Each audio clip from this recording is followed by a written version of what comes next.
Yes. Yeah, Riley, you got it good. For real. Yeah, this is great for you. For you.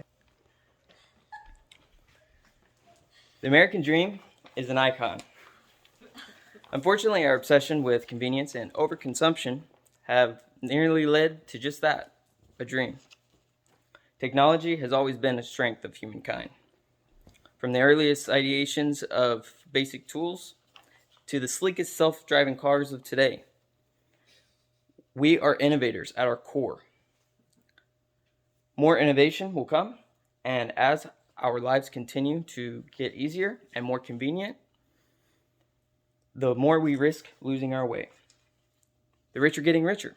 According to Forbes, there were nearly 500 billionaires worldwide in the year 2000. In the year 2001, there were over 2,700.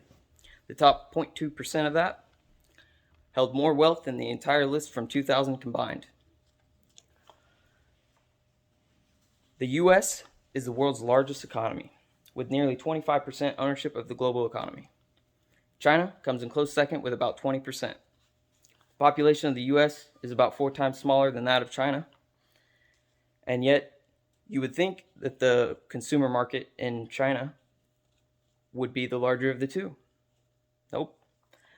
The consumer market of the U.S. brings in about $16 trillion every year. The entire economy of China is worth about $18 trillion. You see, the numbers speak for themselves. This is a chart of the consumption, American consumption. This top line is exponential growth, and that shows since 1970 the growth that we've had, and we spend about $16 trillion a year in consumption.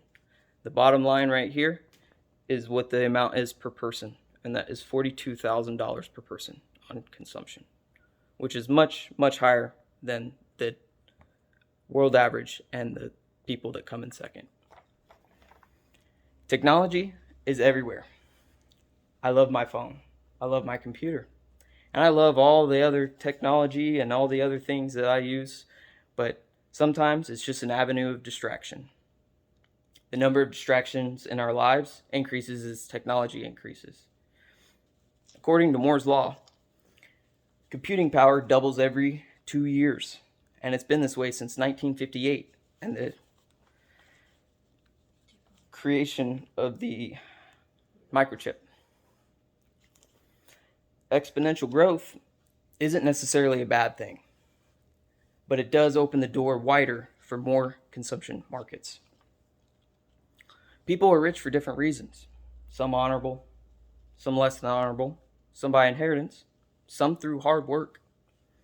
The unfortunate fact of the matter is, Go Elon. Go Elon. yeah, the unfortunate truth to the matter is the earth only has so much to give, and there is a limit to the amount of wealth that there will be to provide. Here is a look at what it looked like in 2011. A survey done by Harvard researcher Michael Norton indicated here on the left-hand side what people thought the ideal income distribution would be for the United States. Upper middle, lower, poor. The middle is what they thought it actually was, and then the left is what it actually was. Dang. The 40% of the American population held less than 5% of the wealth. The average American spends 2/3 of their income on consumption. Items can include things like food, clothing, Netflix even. The statistic, like the exponential growth of technology, continues to grow. They're intertwined and they grow together. Physical items are not the only means of consumption.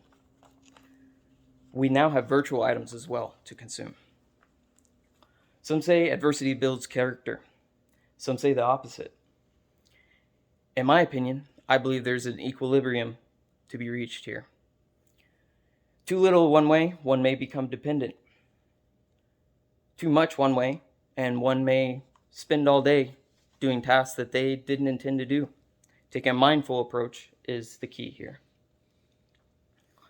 Technology that we possess can either be a crutch or it can be a vessel towards consumption. Or it could be a tool to use at your disposal. Use it wisely. The attainable wealth in the world, like capital, has a ceiling. Somebody else is out there profiting from every decision we make, from the Starbucks in the morning to whether or not it's necessary to buy a new suit every year. We all have something to gain and something to lose, and someone is always making a buck. Make sure you are the one getting the wealth. Overconsumption is eating us from the inside out, literally. The U.S. outranks every country in the world by consumption, by a large margin. Not only is it killing the world, but it's also draining our bank accounts. I don't expect anyone to make any change overnight. Nor should they. And I don't think it's possible anyway. Again, mindfulness is the first step.